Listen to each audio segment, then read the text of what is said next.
Hello everyone, final revision में आपका स्वागत है और मैं हूं यश। आज के हमारे इस वीडियो में हम मध्य प्रदेश के वन तथा वन्य जीव, मध्य प्रदेश के विभिन्न राष्ट्रीय उद्यान तथा अभ्यारण्य और मध्य प्रदेश में कृषि क्षेत्रों के बारे में बात करेंगे। इस लेक्चर में इन 3 टॉपिक से रिलेटेड हर तरह की फैक्चुअल इन्फॉर्मेशन कवर होंगी। तो चलिए टाइम ना वेस्ट करते हुए लेक्चर स्टार्ट करते हैं। शुरुआत करते हैं मध्य प्रदेश के वन तथा वन्य जीवों से। तो सबसे पहले मध्य प्रदेश में उपस्थित वन संस्थानों की बात करें तो वन अनुसंधान संस्थान देहरादून का क्षेत्रीय कार्यालय मध्य प्रदेश के जबलपुर में स्थित है। Indian institute of forest management Bhopal में है। इसके अलावा वन राजकीय महाविद्यालय जिसकी स्थापना 1979 में हुई, यह बालाघाट में स्थित है। फिर एक साल बाद 1980 में दूसरा वन राजकीय महाविद्यालय बैतूल में स्थापित किया गया। आगे प्रादेशिक वन स्कूल शिवपुरी में स्थित है। प्रदेश के शिवपुरी, अमरकंटक, गोविंदगढ़ और लखनादौन में वनपाली तथा वन संरक्षकों को प्रशिक्षण दिया जाता है। इसके अलावा वन पहरेदारों का ट्रेनिंग स्कूल बैतूल और रीवा में स्थित है। और मध्य प्रदेश जो है ना, वह वनों का 100% राष्ट्रीयकरण करने वाला देश का पहला राज्य है। चलिए अब भारत वन स्थिति रिपोर्ट 2019 के अनुसार मध्य प्रदेश और भारत की स्थिति क्या है वनों के संदर्भ में, इसकी बात कर लेते हैं। तो सबसे पहले भारत के बारे में जाने तो भारत वन स्थिति रिपोर्ट 2019 वन तथा पर्यावरण मंत्रालय द्वारा 30 दिसंबर 2019 को जारी की गई। यह इस श्रृंखला की 16वीं रिपोर्ट थी। रिपोर्ट में वनों को मुख्यतः 3 भागों में बांटा गया। पहले हैं सघन वन जिसमें वृक्षों का घनत्व 70% से अधिक होता है। दूसरे हैं घने वन जिनमें वृक्षों का घनत्व 40 से 70% होता है। और तीसरे खुले वन आते हैं जिसमें वृक्षों का घनत्व 10 से 40% होता है। और 10% से कम वृक्ष घनत्व वाले वन क्षेत्र को झाड़ी क्षेत्र कहा जाता है। अब 2019 की वन स्थिति रिपोर्ट के अनुसार भारत का कुल वन क्षेत्र और वृक्ष आच्छादन क्षेत्र कुल 8,07,276 वर्ग किलोमीटर है। यह भारत के कुल क्षेत्रफल का लगभग 24.56% है। याद रखिएगा, यह भारत का कुल वन प्लस वृक्ष आच्छादित क्षेत्र है। अब सिर्फ भारत के कुल वन क्षेत्र की बात करें तो यह 7,12,249 वर्ग किलोमीटर है, जो भारत के कुल वन क्षेत्रफल का 21.67% है। अब भारत में विभिन्न राज्यों की बात करें तो लक्षद्वीप ने सर्वाधिक वन आवरण वाले राज्य और केंद्र शासित प्रदेश का दर्जा प्राप्त किया है। इसके बाद मिजोरम और अंडमान एवं निकोबार द्वीप समूह आते हैं। मतलब लक्षद्वीप में प्रतिशत की दृष्टि से सर्वाधिक 90.33% वन क्षेत्र पाया जाता है। इसके अलावा टोटल क्षेत्रफल की दृष्टि से बात करें तो सर्वाधिक वन क्षेत्र मध्य प्रदेश में 77,482 वर्ग किलोमीटर है। इसके बाद अरुणाचल प्रदेश और छत्तीसगढ़ का नंबर आता है। अब पिछले 2 वर्षों में सर्वाधिक वन क्षेत्र में वृद्धि दर्शाने वाला राज्य कर्नाटक है। इसके बाद आंध्र प्रदेश और केरल आते हैं। और पिछले 2 वर्षों में वन क्षेत्र में कमी वाले राज्यों में मणिपुर सर्वप्रथम है, जिसके बाद अरुणाचल प्रदेश और मिजोरम आते हैं। अब भारतीय वन स्थिति रिपोर्ट में मध्य प्रदेश की स्थिति जानते हैं। तो मध्य प्रदेश का कुल भौगोलिक क्षेत्रफल 3,08,252 वर्ग किलोमीटर है, जिसमें 94,689 वर्ग किलोमीटर क्षेत्रफल पर वन पाए जाते हैं, जो कि मध्य प्रदेश के कुल क्षेत्रफल का 30.72% है। अब इस 94,689 वर्ग किलोमीटर क्षेत्रफल में से 61,886 वर्ग किलोमीटर मतलब 65% वन आरक्षित वन है। और इन आरक्षित वनों में प्रशासनिक नियम अधिक कठोर होते हैं। यहाँ पशुचारण, आवागमन और लकड़ी काटना आदि कार्य दंडनीय अपराध होते हैं। फिर आते हैं संरक्षित वन, जो मध्य प्रदेश के 33% मतलब 31,098 वर्ग किलोमीटर भाग में स्थित है। संरक्षित वनों का प्रबंधन प्रशासन के द्वारा किया जाता है। और यहाँ पशुचारण तथा आवागमन की सुविधा तो होती है, लेकिन इस प्रकार के वनों को नष्ट करना दंडनीय अपराध माना जाता है। फिर अवर्गीकृत वन ऐसे वन हैं जिसमें प्रशासनिक नियम कमजोर होते हैं और ये मध्य प्रदेश में 1705 वर्ग किलोमीटर क्षेत्रफल मतलब 2% एरिया में है। अब मध्य प्रदेश में ना उष्णकटिबंधीय वन पाए जाते हैं। यह 3 प्रकार के होते हैं। इसमें पहला आता है उष्णकटिबंधीय पर्णपाती वन। यह भारत के कुल वन क्षेत्रफल का लगभग 88.65% भाग कवर करते हैं। इस प्रकार के वनों में औसत वर्षा 50 से 100 सेंटीमीटर तक होनी चाहिए। ये वन पानी की कमी के कारण अपने सारे पत्ते गिरा देते हैं। इनमें सागौन, शीशम, नीम और पीपल जैसे वृक्ष आते हैं। मध्य प्रदेश में यह सागर, दमोह, जबलपुर, पन्ना, छतरपुर, छिंदवाड़ा, सिवनी और होशंगाबाद आदि जिलों में पाए जाते हैं। अगला प्रकार आता है उष्णकटिबंधीय अर्धपर्णपाती वन। यह एमपी के वन क्षेत्रफल का लगभग 8.97% एरिया कवर करते हैं। इन वनों को 100 से 150 सेंटीमीटर की वर्षा चाहिए होती है। ये वन पूर्णतः अपनी पत्तियां नहीं गिराते। इसमें बांस, साल, सागौन आदि वृक्ष आते हैं।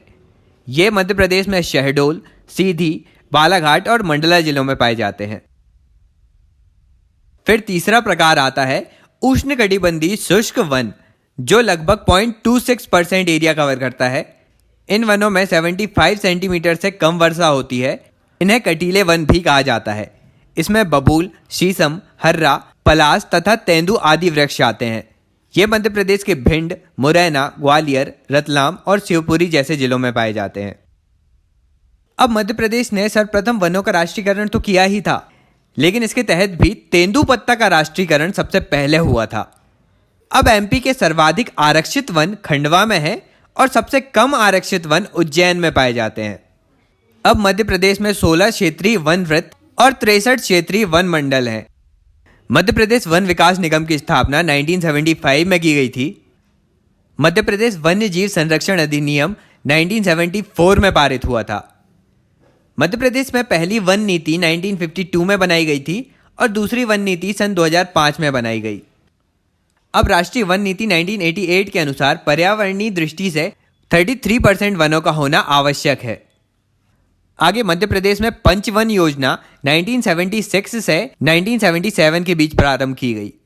इसका मुख्य उद्देश्य मध्य प्रदेश के उन जिलों में वनारोपण करना था जिन जिलों में वन क्षेत्र 33% से कम है।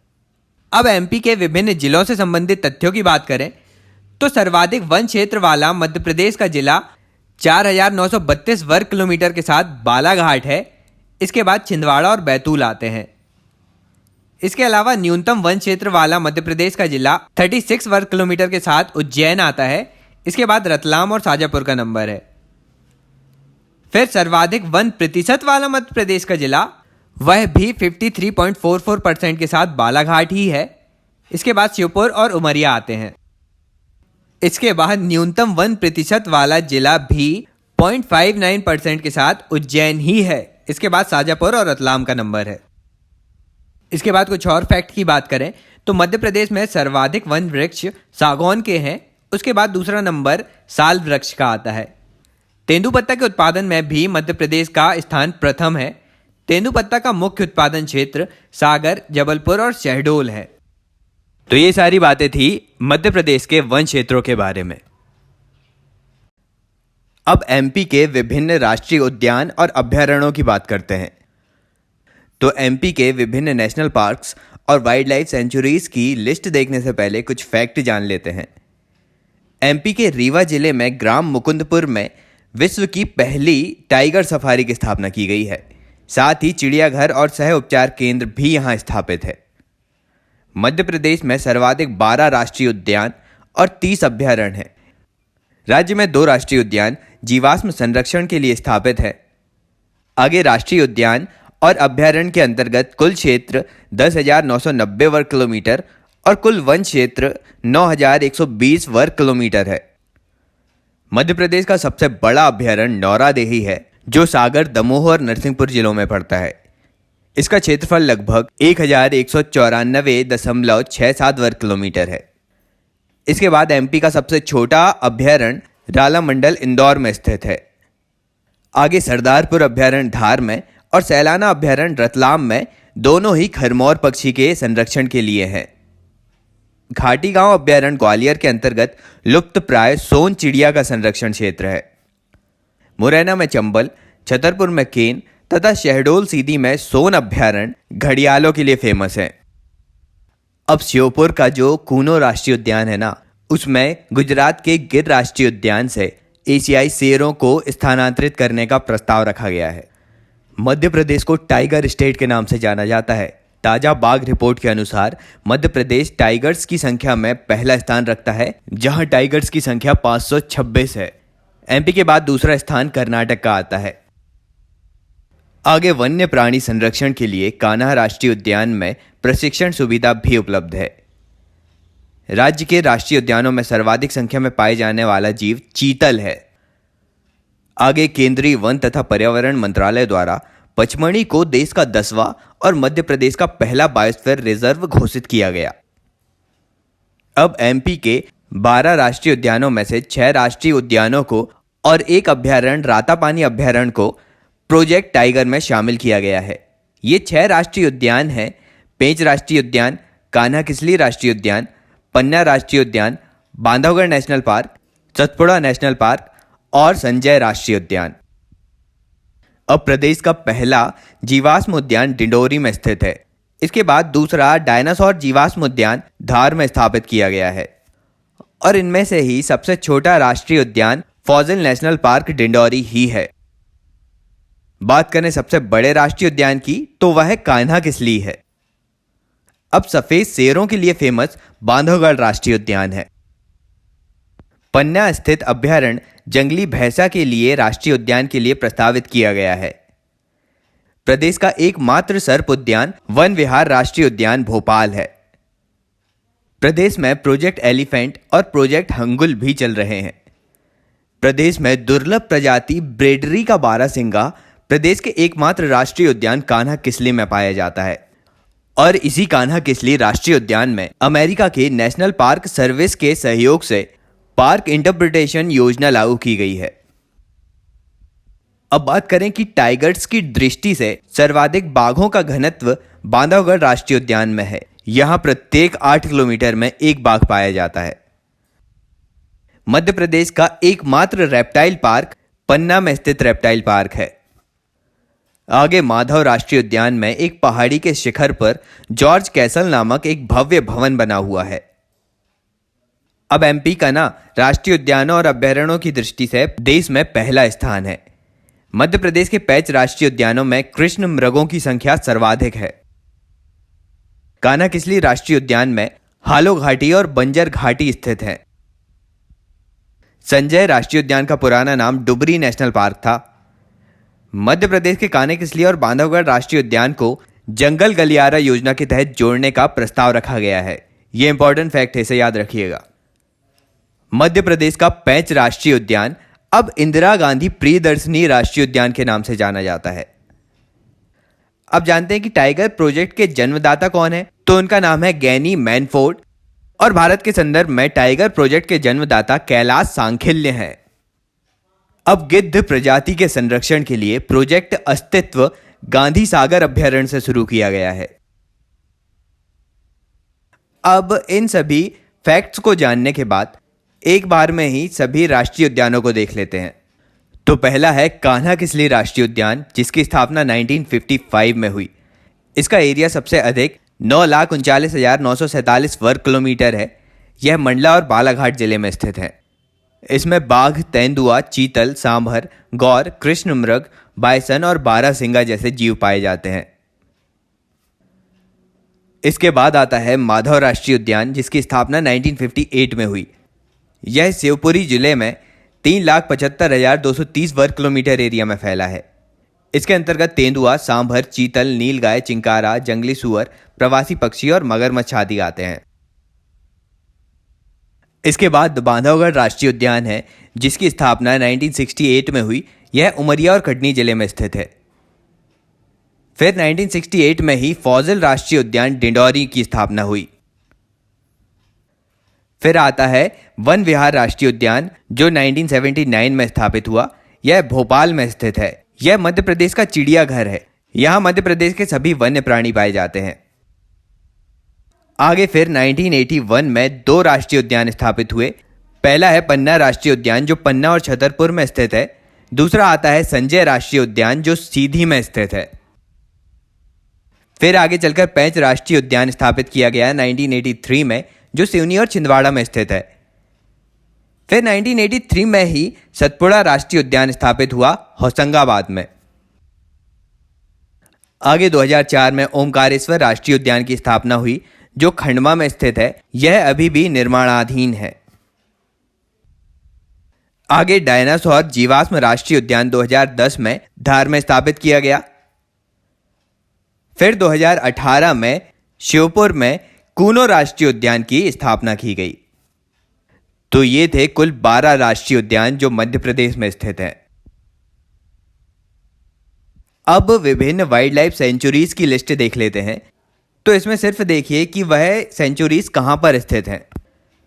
खिवनी अभ्यारण्य देवास में है, नरसिंहगढ़ अभ्यारण्य राजगढ़ में है, गांधी सागर अभ्यारण्य मंदसौर और नीमच में है, बोरी अभ्यारण्य होशंगाबाद में है, पचमढ़ी अभ्यारण्य भी होशंगाबाद में है, संजय डुबरी अभ्यारण्य सीधी में है, रातापानी अभ्यारण्य रायसेन और सीहोर में आता है, सिंघौरी अभ्यारण्य रायसेन में है, नौरादेही अभ्यारण्य सागर, दमोह और नरसिंहपुर में आता है, पैंच या मुंगावली अभ्यारण्य सिवनी या छिंदवाड़ा में आते हैं, राष्ट्रीय चंबल अभ्यारण्य मुरैना में है, केन घड़ियाल अभ्यारण्य छतरपुर और पन्ना में स्थित है, सोन घड़ियाल अभ्यारण्य सीधी, शहडोल, सतना और सिंगरौली में स्थित है, घाटी गांव अभ्यारण्य ग्वालियर में है, बगदरा अभ्यारण्य सीधी में है, फेन अभ्यारण्य मंडला में है, पनपता अभ्यारण्य उमरिया में है, सरदारपुर अभ्यारण्य धार में है और सैलाना अभ्यारण्य रतलाम में है, गंगऊ अभ्यारण्य पन्ना में स्थित है, राला मंडल अभ्यारण्य इंदौर में है, ओरछा अभ्यारण्य निवाड़ी में है, वीरांगना दुर्गावती अभ्यारण्य दमोह में है। अब कुछ प्रस्तावित अभ्यारण्य भी है जिनके नाम है कालीभीत अभ्यारण्य बैतूल, सुरमैनिया अभ्यारण्य खंडवा, मानधाता अभ्यारण्य खंडवा, कट्ठीवाड़ा अभ्यारण्य अलीराजपुर, मयूर अभ्यारण्य झाबुआ, कामधेनु गौ अभ्यारण्य आगरमालवा जो गौ उत्पादन और अनुसंधान के लिए है। इसके बाद आता है मांडू वन्य जीव अभ्यारण्य मांडू या धार में स्थित है। तो ये लिस्ट थी मध्य प्रदेश में उपस्थित वाइल्ड लाइफ सेंचुरीज के बारे में। तो इसी के साथ हमारा यह राष्ट्रीय उद्यान और अभ्यारण्य वाला टॉपिक भी समाप्त होता है। चलिए आज के अगले टॉपिक में बात करते हैं मध्य प्रदेश में कृषि के बारे में। तो इस टॉपिक में ना कृषि के नवीनतम आंकड़ों की बात नहीं करूंगा मैं, क्योंकि टाइम के साथ ये बदलते रहते हैं। तो कृषि से संबंधित सभी नवीनतम आंकड़े हम इकोनॉमिक सर्वे में देख लेंगे, करंट अफेयर में। चलिए तो अब ट्रेडिशनल फैक्ट्स की बात कर लेते हैं। तो भारत की तरह ही मध्य प्रदेश भी एक कृषि प्रधान राज्य है। मध्य प्रदेश के कृषि विभाग का नाम अब किसान कल्याण और कृषि विभाग है। यहाँ की लगभग 70% जनसंख्या कृषि पर निर्भर है और लगभग 49% क्षेत्रफल कृषि कार्यों के लिए यूज किया जाता है। मध्य प्रदेश की सर्वाधिक सिंचित फसल गेहूं है और देश के कुल सोयाबीन उत्पादन का लगभग 55 to 60% मध्य प्रदेश में ही होता है। इसके अलावा चावल भी मध्य प्रदेश की महत्वपूर्ण फसल है। मध्य प्रदेश का खाद्यान्न उत्पादन में देश में चौथा स्थान है। अब कुछ ऐसी फसलें हैं जिनका मध्य प्रदेश में सर्वाधिक उत्पादन होता है, मतलब मध्य प्रदेश का इनमें प्रथम स्थान है। वे फसलें हैं सोयाबीन, चना, अलसी, दलहन और अफीम का उत्पादन। इसके अलावा मध्य प्रदेश में द्वितीय स्थान पर उत्पादित होने वाली फसलें हैं ज्वार, तिल, तिलहन और अरहर। मध्य प्रदेश सरकार ने 1997 में मत्स्य पालन को बढ़ावा देने के लिए इसे कृषि का दर्जा दे दिया है।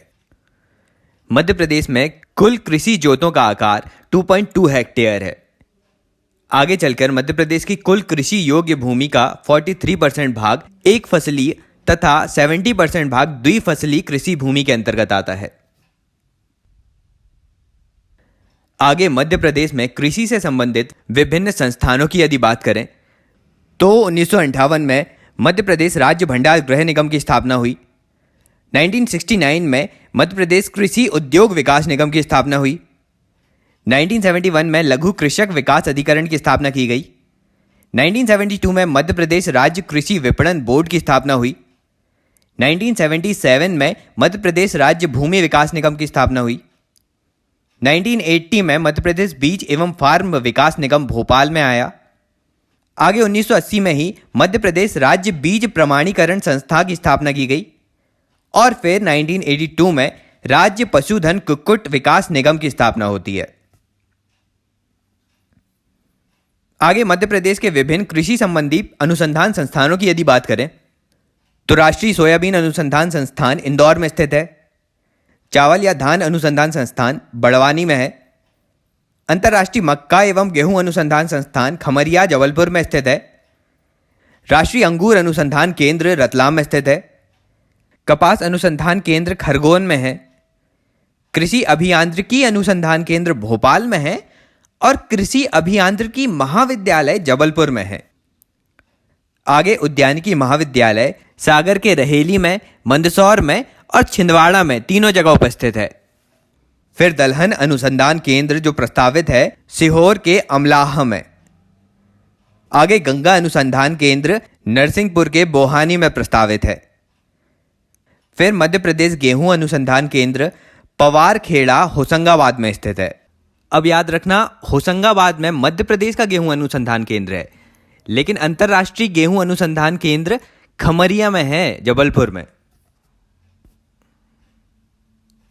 अब कुछ अन्य फैक्ट्स की बात कर लेते हैं तो मवेशियों के चारा बनाने का संयंत्र धार में स्थित है। भारत की पहली जैविक खेती इकाई मध्य प्रदेश के धार में है। कृषि उपज में वृद्धि करने के लिए प्रदेश में विपुल उत्पादन कार्यक्रम चलाया जा रहा है।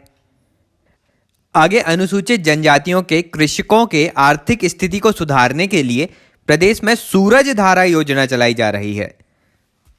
मध्य प्रदेश में किसानों के हित संरक्षण के लिए प्रत्येक जिले में एक किसान परिषद का गठन किया गया है, जिसका अध्यक्ष जिला पंचायत अध्यक्ष होता है। मध्य प्रदेश के खंडवा और खरगोन को सफेद सोने का क्षेत्र कहा जाता है। सोयाबीन का सबसे बड़ा कारखाना मध्य प्रदेश में सिवनी मालवा में है। उज्जैन में एशिया का सबसे बड़ा सोयाबीन कारखाना है। अब कारखाना तो उज्जैन में है, लेकिन राष्ट्रीय सोयाबीन अनुसंधान केंद्र इंदौर में है।